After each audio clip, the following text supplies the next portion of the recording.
please join us in welcoming Dr. Simoes.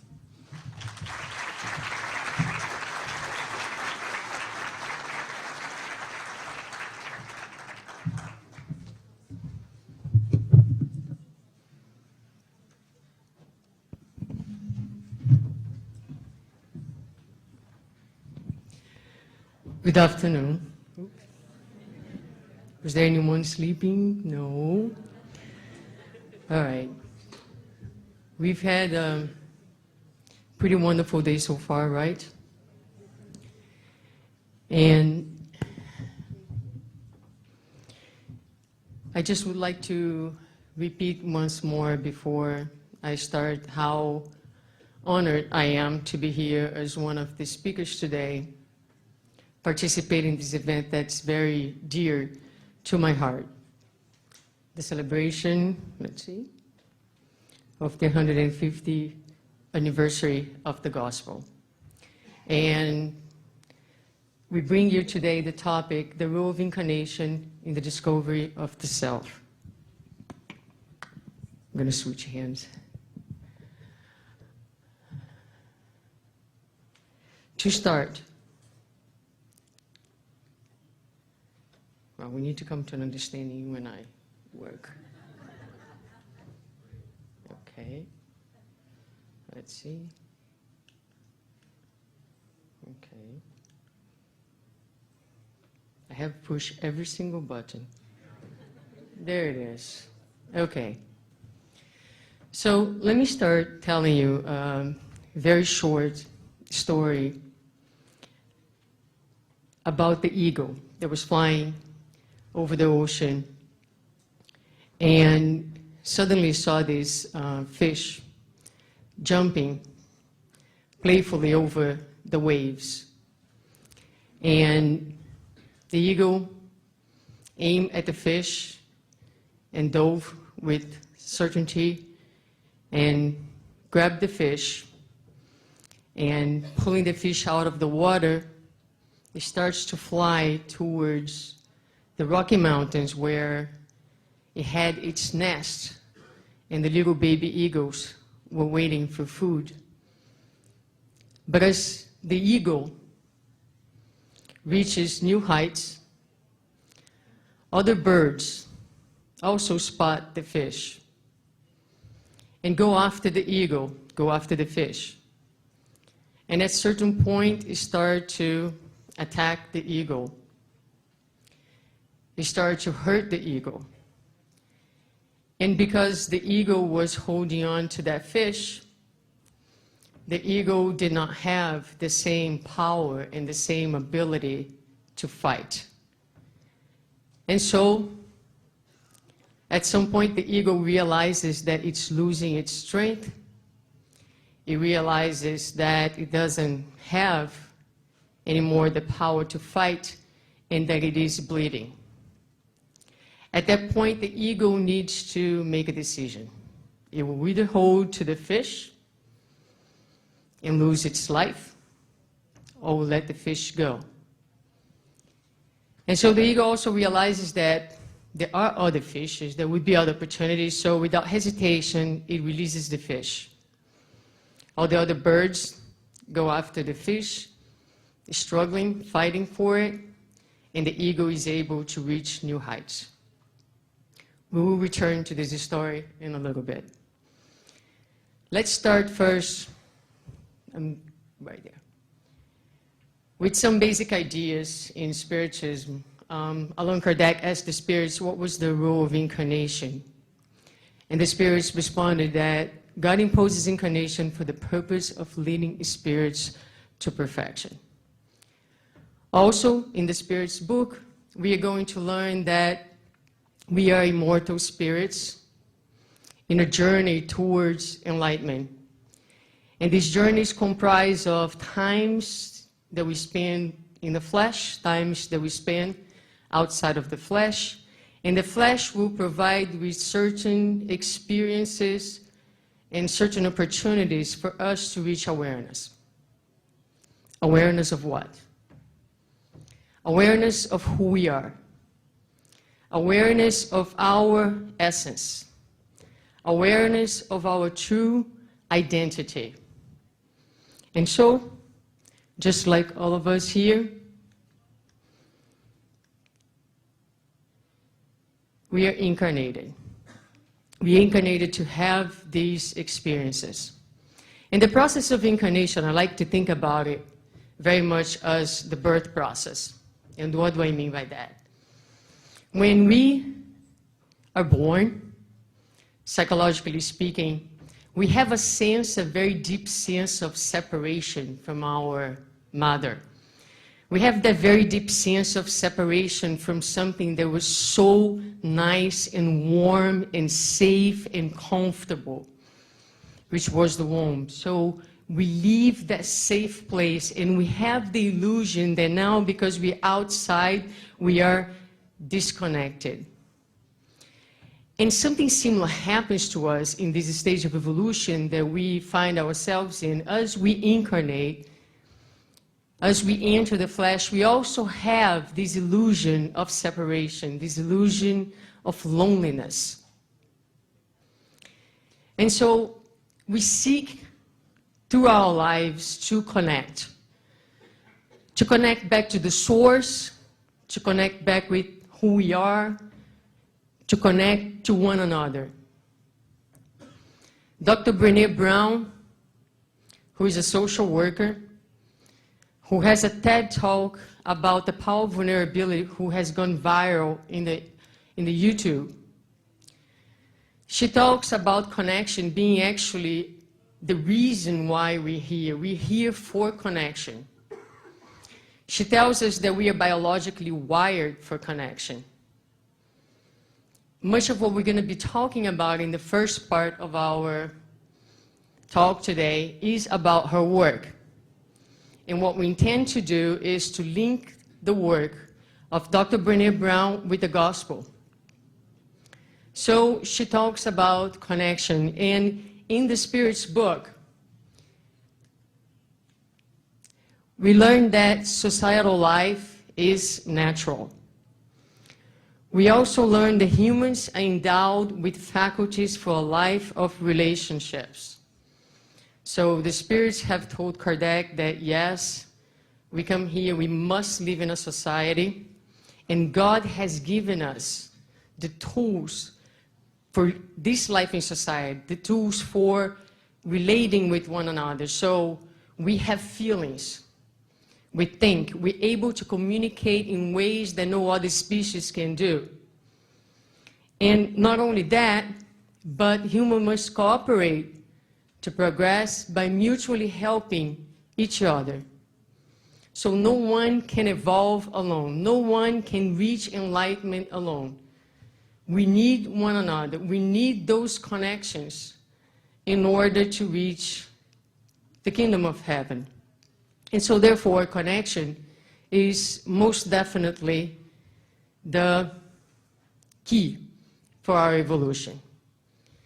And Dr. Brené Brown is going to tell us that on the way to connection, however, there is this thing that unravels connection, that breaks connection apart, that is called shame. And she will define shame as fear of disconnection. So let's talk a little bit about shame. I think this is a very, very awesome talk and a very awesome idea. Because you heard today here several times, and we read in the Gospel according to Spiritism, the Spirit's telling us that the biggest hurdle for our evolution is pride, is selfishness. But what is pride and selfishness made of? Because we can go on for another century talking about selfishness and pride without really understanding where it comes from and not having the power to change it. So shame is a very basic feeling. Whether you know or not, believe me, you have it. And what is shame is about? What is shame about? So shame is about the times that I ask myself, is there anything in me or about me that I wish people could not see? Because if they saw that, maybe they would feel that I am not, or I would feel that I am not worthy of love and connection. So what goes together, what underpins this feeling of shame is this concept, this idea that we are not enough. And I know that that's also a very well-known feeling for all of us. And it happens in our daily lives a little bit like this. I am not thin enough. I am not intelligent enough. I am not productive enough. I am not extraordinary enough. Because unfortunately, in our society, a lot of times the feeling of being ordinary people, living ordinary lives, make us feel that it's not enough for people to pay attention to us, to admire us, to love us, to make us feel that we are worthy of this connection and of this love. Most importantly, we just feel that we are just not enough to be worthy of all those things. And this not enough feeling sets up this culture that we live in that's a culture of scarcity. Culture of scarcity, of the culture of not enough. Spiritually speaking, we can look at this culture that we live in, thinking again about the illusion of separation that we carry from our Father, from the source. And so if we feel that we are separated from the source that's all love, the source that is abundance, and if we are disconnected from the essence of who we are as divine beings, understanding that we too can be the source, then we live this illusion of scarcity. That we are not enough, that we just don't have enough, which brings some very serious consequences to our lives and takes us to a place of vulnerability. I'm going to spend a little bit of time talking to you about vulnerability because Dr. Brené Brown, in her research, she found out that vulnerability is this place, very uncomfortable place that no one likes to be, no one likes to experience, but it's also the birthplace for connection. It is the birthplace for innovation, for creativity, and it is the birthplace for happiness. So that it doesn't go so philosophical, even though I'm supposed to be doing the philosophical part of the lecture today. Let me bring you some examples of what vulnerability looks like in our lives. Sometimes life makes us feel vulnerable. Sometimes we choose to enter the arena, as Dr. Brown would say, and expose ourselves. I chose to do that today. I picked up the microphone and I said, I'm not going to hide behind the podium. I am here for you to see. And so, vulnerability, life sometimes will put us in very vulnerable place when we, for example, go to the doctor and the doctor tells us, hey, look, you need to come back, we need to do a biopsy, there's something here, and you're going to spend 10 days waiting for that result in a very, very vulnerable place. Sometimes you think, well, I think I want to be a parent. But then you question whether you have enough in you to be a good parent. Because it's not enough to be a good parent, we want to be perfect parents. We have the fear that people are going to look at us and say, wow, you're not a good parent. And if people perceive that we are not good parents, maybe they won't feel, we will feel like that they're not going to like us or think that we're worthy of connection and their love. So a lot of times people will shy away from being parents for fear of failing, which will steal from them one of the greatest opportunities of connection, which is the opportunity of raising a child. But there are other ways in which we are vulnerable. And I'm going to share with you some situations in the past year when I felt very vulnerable. So 1 year ago exactly, I was here about to give the talk on this conference. I don't know if anyone noticed on the audience, someone that was here last year, I was freaking out. And I've been doing this for a little while, you know, I talk, but I was so nervous. And today I think to myself, why was I so nervous? Today I'm a little nervous too. Why was I so nervous? And looking back, I thought, well, I was speaking to 400 people, which I think is the record.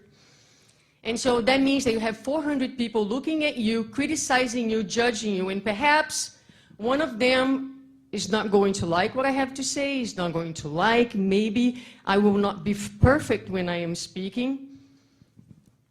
And hopefully, you all love me. Hopefully, gonna say, wow, there was an awesome talk. This girl is super. And then I'm gonna feel like, okay, I have nothing to fear. Everybody loves me. Yes. But that's what makes us nervous. We really wanted to be loved and adored. Because we don't feel from within that we have enough. But this is nothing. Then I was talking for the first time with Givaldo Pereira Franco. Oh my God, what am I doing here? Right? What am I doing? Who am I? Who am I? And so when we are comparing ourselves with somebody else, it's usually a very unfair thing that we do to ourselves, because really what we do is this. I am comparing my inner world, my inner perception of myself with what I see on the outside of somebody else. Because I don't know anyone else's vulnerabilities, their struggles. So I'm comparing my own limitations, my own darkness, to something that's totally exterior. And then, let me tell you what was the outcome of last year. The outcome of last year was that I was just so happy that I did it. And then I was just so happy to feel that each one of us, myself, Givaldo, and probably each one of you sitting here has something very important to say and very beautiful to share. And that we are beautiful in our individualities and in what we have to offer. But it was okay, it was okay. About 9 months ago, I started at the university as a professor after being 20 years in the clinic. I was at the top in the clinic. I ran my department, I knew exactly what I was doing. And now I take over the place of this professor who is known by her intellectual capacity, super, in the area of neurology. There is a professor who is the leader of the team.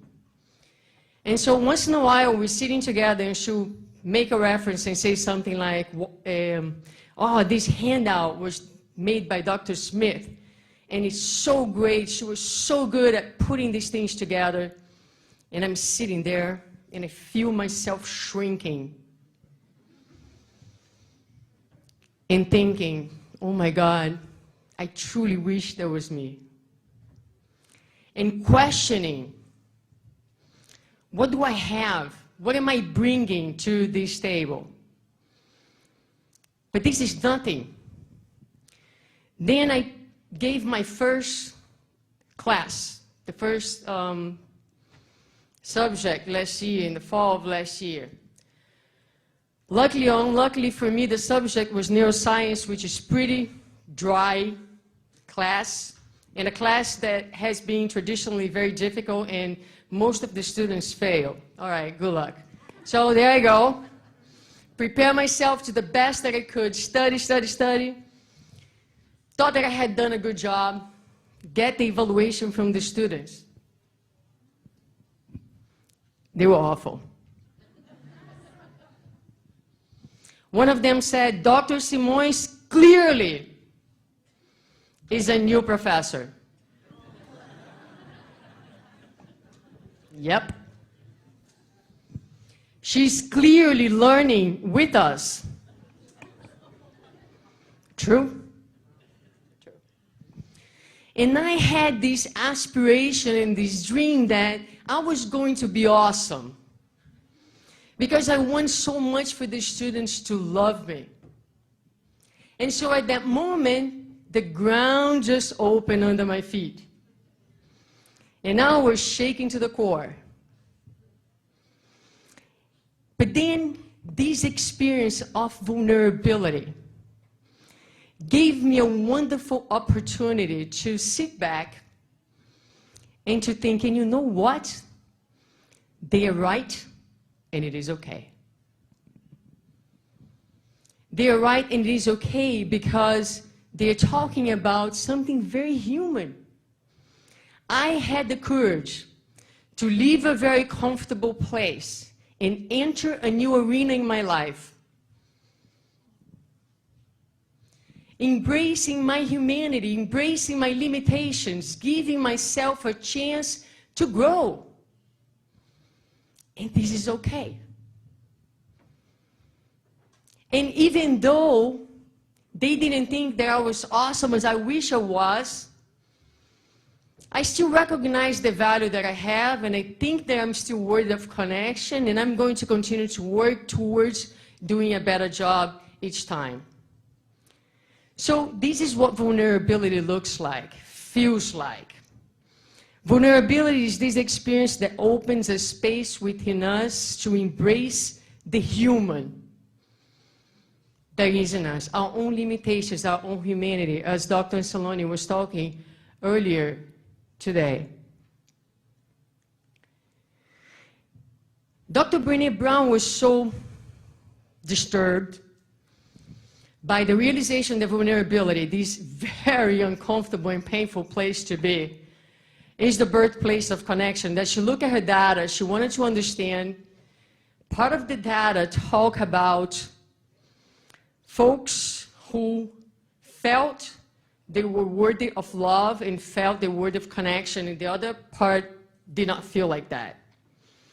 So she was curious to find out the folks who felt they were worthy of connection, what was in common among them? And so what they had in common is that they were courageous. They were courageous to tell their story wholeheartedly. And they felt compassion for themselves. They felt compassion for their own humanity. And they felt that regardless, they were worthy of connection.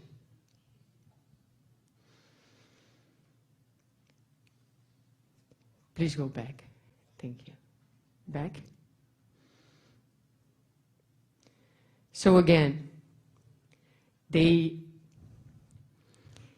did not feel that they were less because of their own limitations. In fact, they realized that what made them human was also what made them beautiful and unique. But like I said, this is a very, very difficult feeling for us to bear. And so what we're going to do is what we do most of the times, every time we feel vulnerable, every time we deal with our limitations, with our humanity, we armor our own hearts. So we go out there, we join society, we enter relationships with our hearts very protected. Many people are married and their hearts are like this. The spouse never gets to see the vulnerable side. They never get to talk, to get to a comfortable place where they can talk about their fears,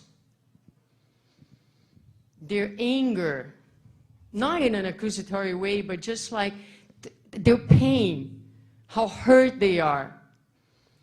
Because we must be beautiful, perfect, outstanding to connect, and that's so not true. True connection comes through vulnerability, to our ability to tell the other person our stories wholeheartedly. And today, as a result of that, a result of our inability to deal with our own vulnerability, we live in a society that is, I'm going backwards. We live in a society that is the most in-debt society that exists, bigger, and addicted. Addicted to drugs, addicted to medicine. Because it really is very nice if you're not feeling well and if you have a little bit of money to go to Banana Republic and buy a new shirt. Or Gap. Those are my favorite. I try to stay away from them. So, yeah, because you get that new piece of clothing that makes you feel instantly good, right? Or whoever read my post on Facebook, I was so vulnerable another day, I want a brownie with ice cream. Nobody brought me one. I ended up having a cheese sandwich. I told Sherry, make me a cheese sandwich, lots of fat and butter. Because I was craving something that could sustain me.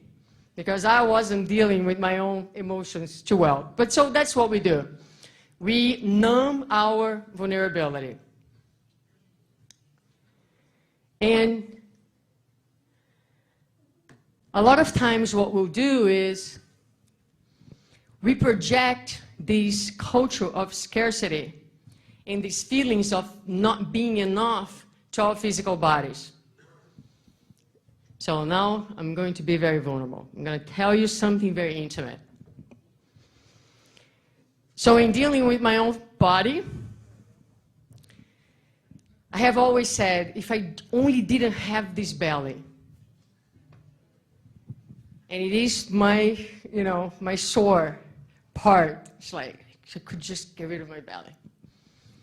And so Sherry, my partner, who's a psychologist, she always tells me, but what does your belly really mean to you? What are you displacing to your belly? That's what happens when you live with a psychologist. That's how the conversation goes. But it helps. It does help. And so that's really what we do, right?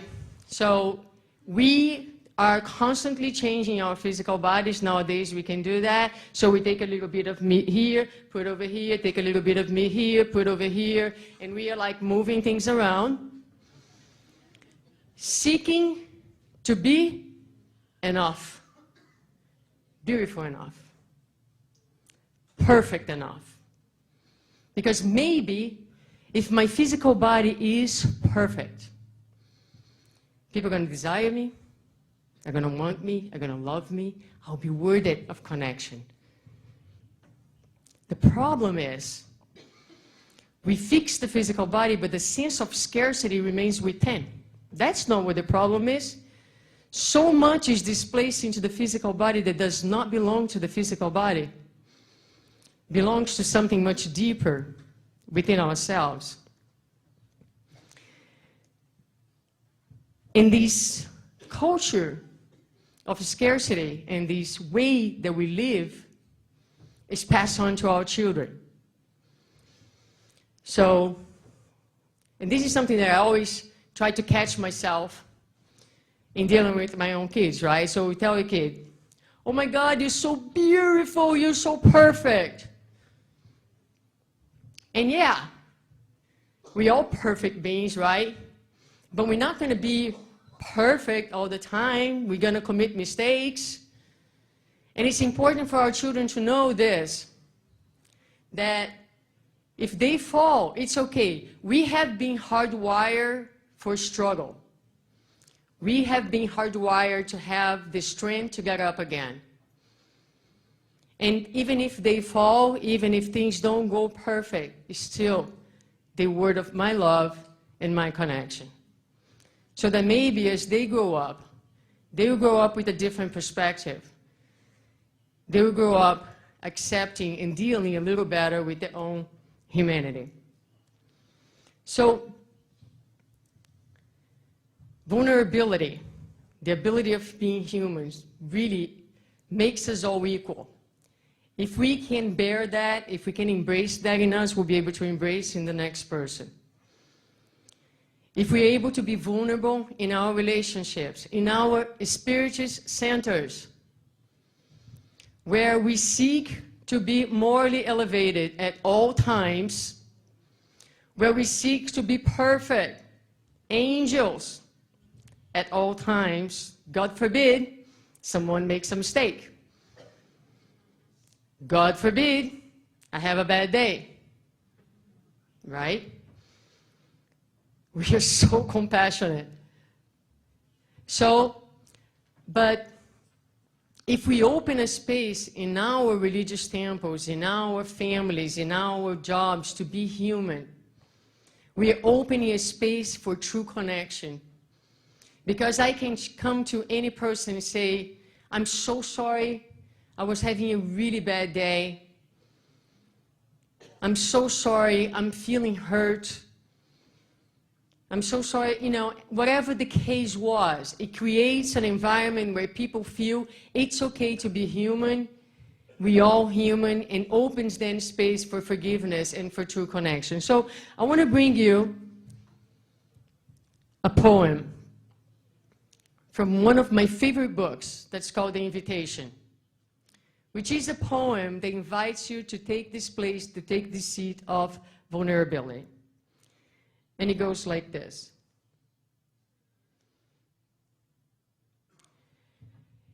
It doesn't interest me what you do for a living. I want to know what you ache for, and if you dare to dream of meeting your heart's longing. It doesn't interest me how old you are. I want to know if you will take the risk of looking like a fool for love, for your dream, for the adventure of being alive. It doesn't interest me what planets are squaring your moon. I want to know if you have touched the center of your own sorrow, if you have been opened by life's betrayals, or have become shriveled and closed from fear of further pain. I want to know if you can sit with pain, mine or your own, without moving to hide from it, or fade it, or fix it. I want to know if you can be with joy, mine or your own, if you can dance with the wildness and let the ecstasy fill you to the tip of your fingers and toes, without cautioning us to be careful, to be realistic, to remember the limitations of being human. It doesn't interest me if the story you are telling is true. I want to know if you can disappoint another to be true to yourself, if you can bear the accusation of betrayal and a betray your own soul, if you can be faithless and therefore trustworthy. I want to know if you can see beauty even when it's not pretty every day, and if you can source your own life from its presence. I want to know if you can live with failure, yours and mine, and still stand on the edge of the lake and shout to the silver of the full moon, yes. It doesn't interest me to know where you live or how much money you have. I want to know if you can get up after the night of grief and despair, weary and bruised to the bone, and do what needs to be done to feed the children. It doesn't interest me who you know or who you came to be here. I want to know if you will stand in the center of the fire with me and not shrink back. It doesn't interest me where or what or with whom you have studied. I want to know what sustains you from the inside when all else falls away. I want to know if you can be alone with yourself and if you truly like the company you keep in the empty moments. Vulnerability, as I said, is the birthplace for connection. It is precisely this ability to open up courageously, to tell our stories wholeheartedly, touching the center of our sorrows, and just sitting with it, without necessarily having to fix it, or fade it, or hide it, but embracing it and transcending it together with another. Very well. And where exactly do these ideas find an intersection with the gospel? There are many ways in which we can look and find intersections between the gospel and current psychology. But I chose this one. I chose one of the Beatitudes when Jesus said, "Blessed are the poor in spirit, because there is the kingdom of heaven." If you look at the gospel, you're going to find out that the definition given by the spirits about being poor in spirit means being meek and being humble. Now, right after the Beatitude, there are 3 passages in the gospel.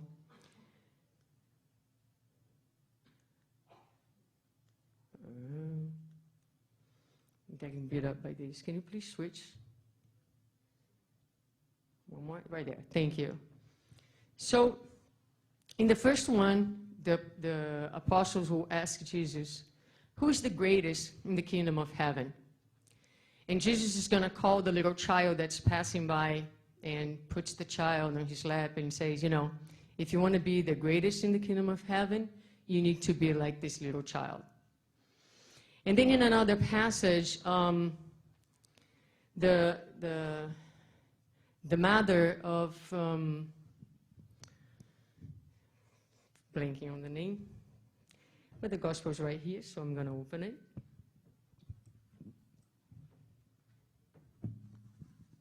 Oh, here we go.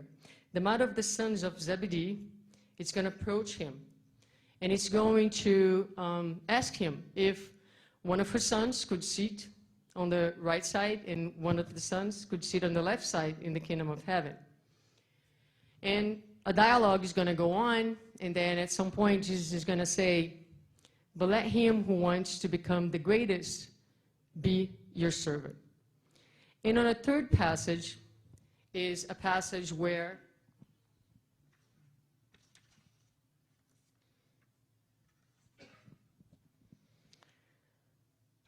Jesus is going to tell the parable about the wedding feast.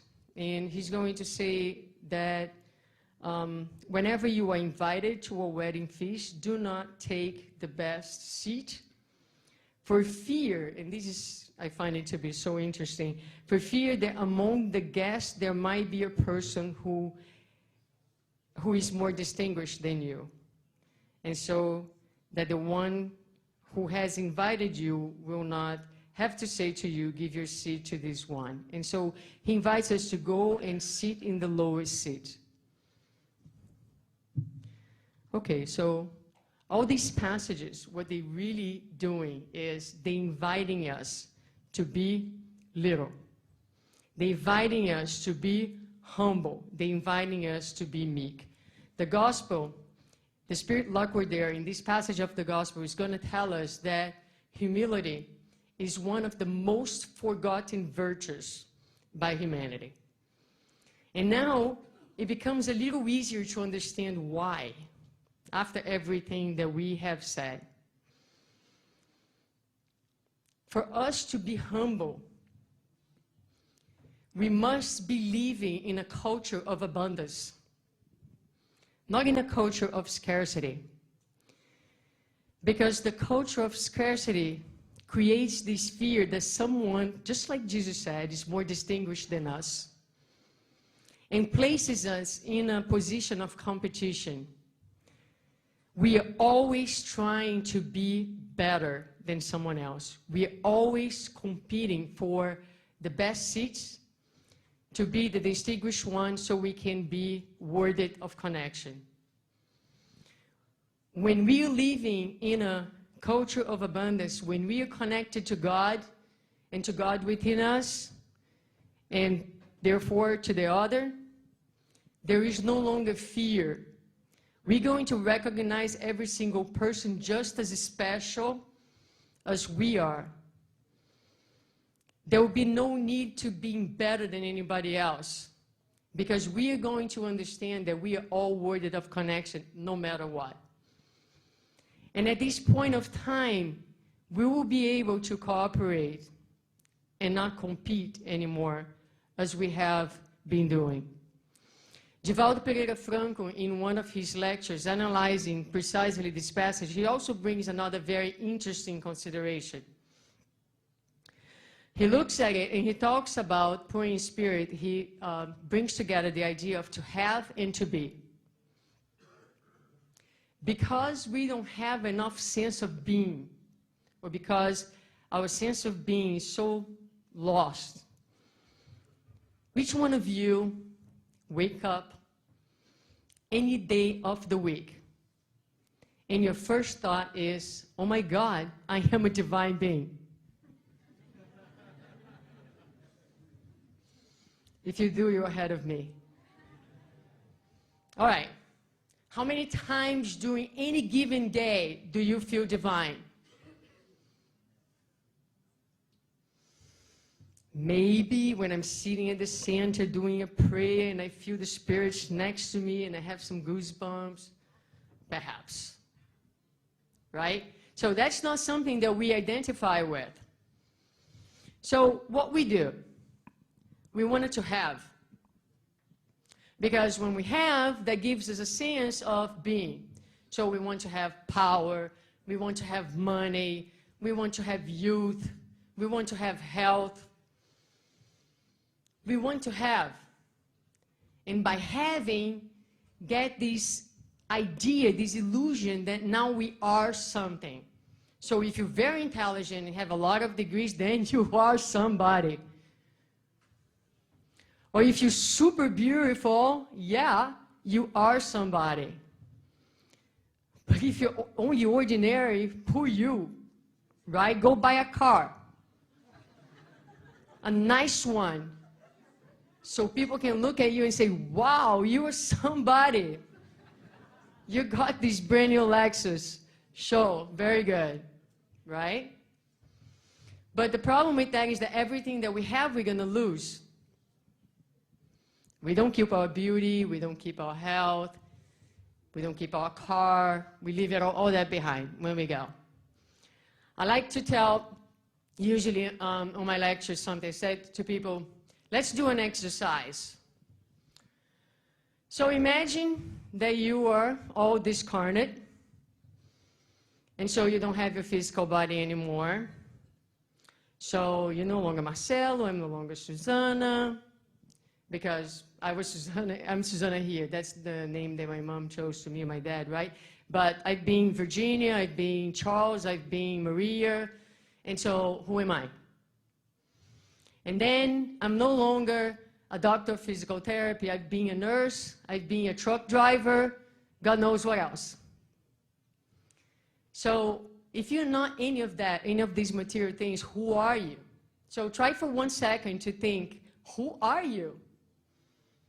Outside of the material, outside of all those things that we identify in this persona that we build. So I'll tell you who you are.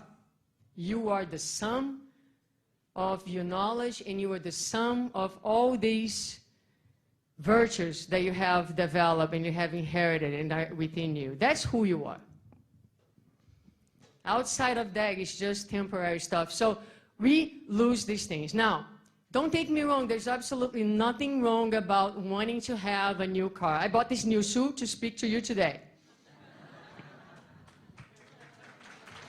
Thank you, I hope you like it. So there's nothing wrong about having. The problem is not to have. The problem is when we are possessed by the things that we have, and the things that we have become our identification. So let me explain this. The material world we incarnate because matter is supposed to be the means for us to get to what is essential in us and not the end. But we make matter the end and we identify with matter and matter becomes our identity. That's why when we start to get old, we freak out. Because, and we all do because that's a very strong reference for us, our physical bodies. And many of us, if not all of us, do draw our sense of worth from our physical bodies. So when I can no longer jump and run and, my eyesight at the age of 35 wasn't good enough anymore, that's not fun, right? But if you are very, very deeply identified with your physical body as a source of worth, then you will hurt. You will hurt.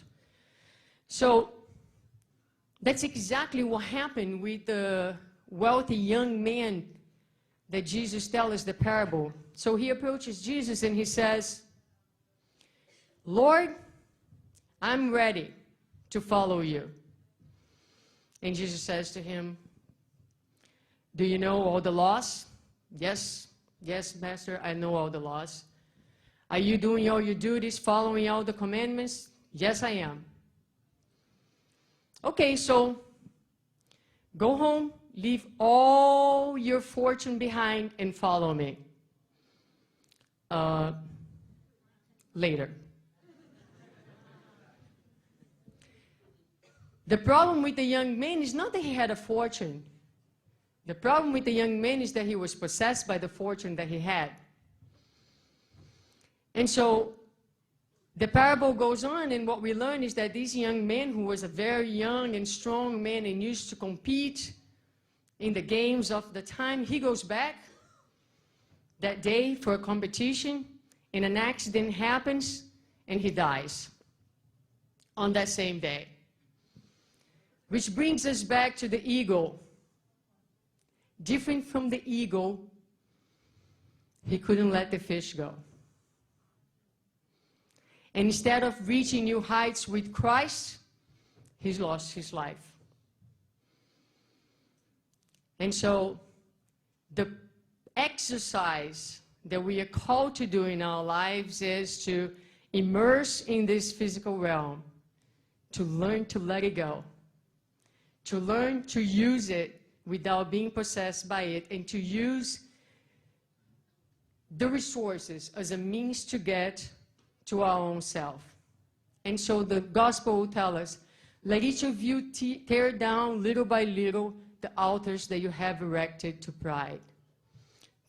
But now I hope when you read that next time, you'll be able to go a little further and not only say, well, you shouldn't be proud. We are proud or selfish for reasons. No one wants to be like that. So it's not so easy to tell people what they should not be, because we don't know their emotional story. They don't know their wounds. We don't know how ashamed they are of themselves. And a lot of times, pride, a lot of times, arrogance are the outcome of someone who has a very, very, very deep sense of not being enough from the core. And so the spirits go on to say, Lacordaire goes on to say, humility is a much neglected virtue among you. This sentiment puts all men and women on the same level. It tells them they are brothers and sisters and they must mutually help one another. So again, when we come to a place of understanding who we truly are, the abundance that is in us, within us, we truly be able to look at one another as brothers and sisters and truly find this place of humility and humbleness in our lives and in us. How do we get there? We're invited by life to do these little exercises of letting go. Who likes to let go? Nobody. We want to hold tight for everything that we have. Whether it's our car, our husband, our son, we want to hold on to things. But Jesus himself invited us for the exercise of letting go when he said, take nothing for the journey. No staff, no bag, no bread, no money, no extra shirt. So leave behind everything that's not necessary. So use the things of the world to take you to a better place. Don't become slaves of the things that are available to us to help us to make us better in the journey. But Jesus went beyond that.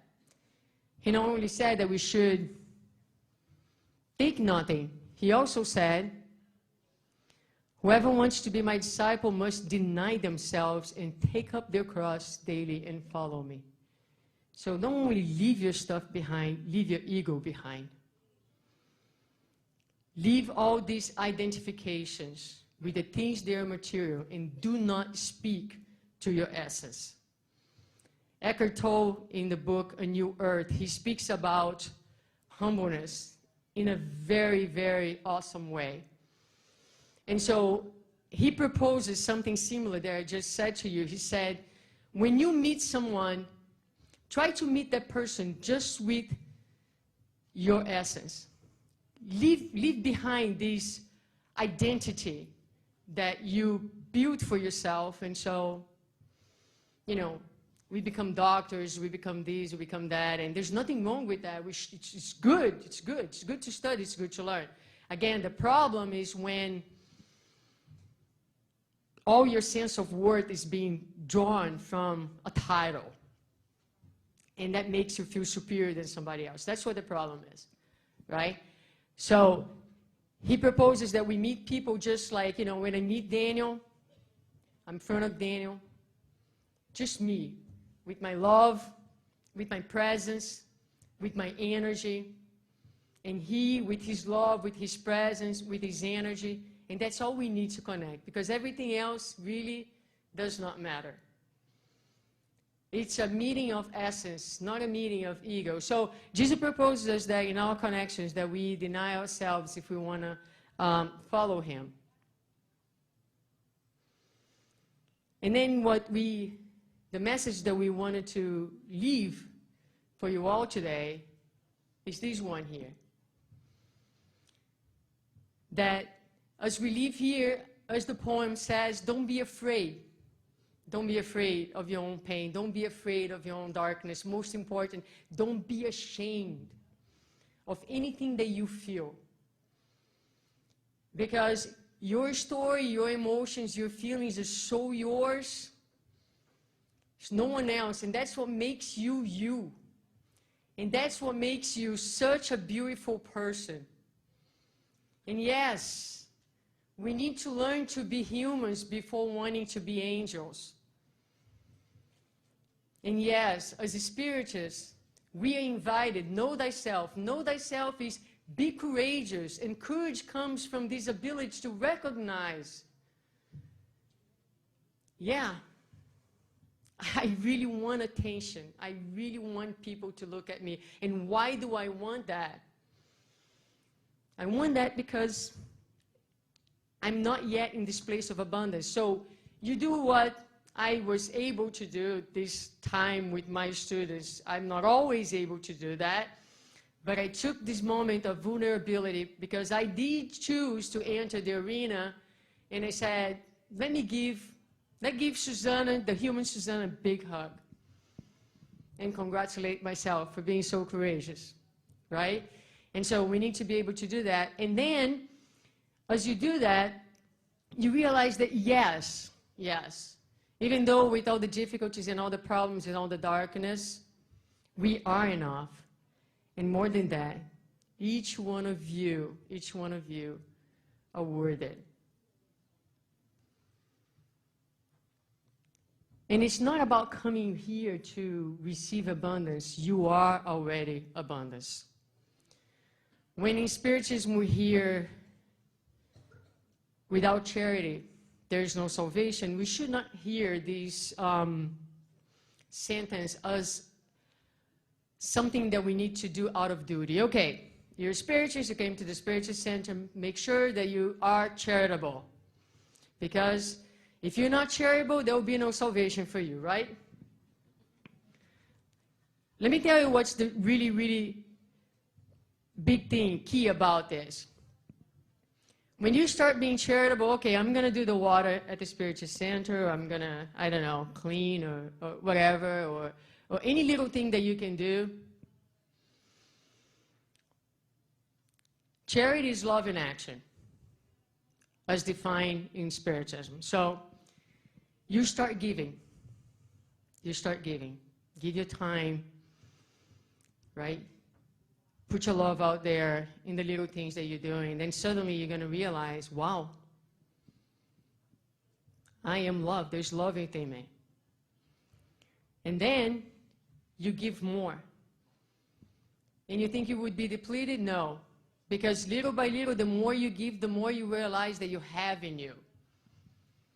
The more you become aware of your own essence, you become more and more aware of how much love you actually not have, you actually are.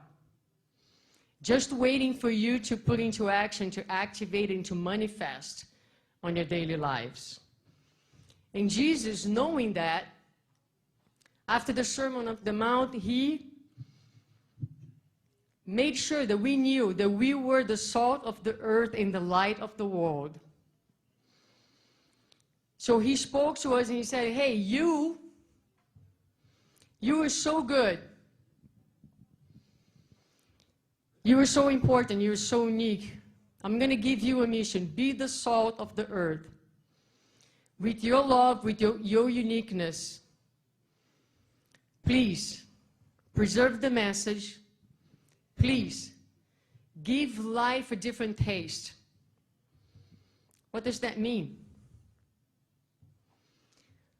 If you look at someone else, as Givaldo Pereira Franco was saying earlier today, with the eyes of compassion, and you understand that that's an immortal being, someone who just hurt you, and you understand that the person is human and you are human and we all deserve forgiveness and need forgiveness, you'll be able to give the other cheek.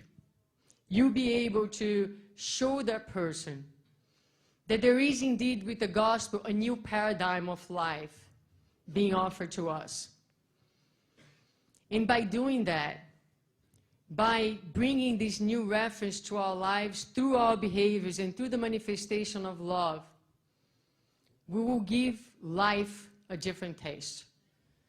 The life of others and our own lives.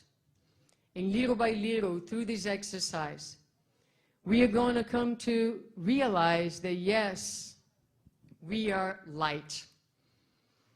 And so each one of us has within ourselves this inheritance. And Jesus is telling us, look, you are light. Don't hide it. Don't hide it. Show it. Put it up high. Let it shine. Let it shine. So don't be shy to showing or to sharing your talents, the good things that you have already developed, the good things that you already are. It does not mean go center stage, take the spotlight, and be a superstar. That's not it. It means whatever is there, whatever love you already manifest, put it to service of others. Don't keep it for yourself. Share. Bring light to the world. Make this a different place.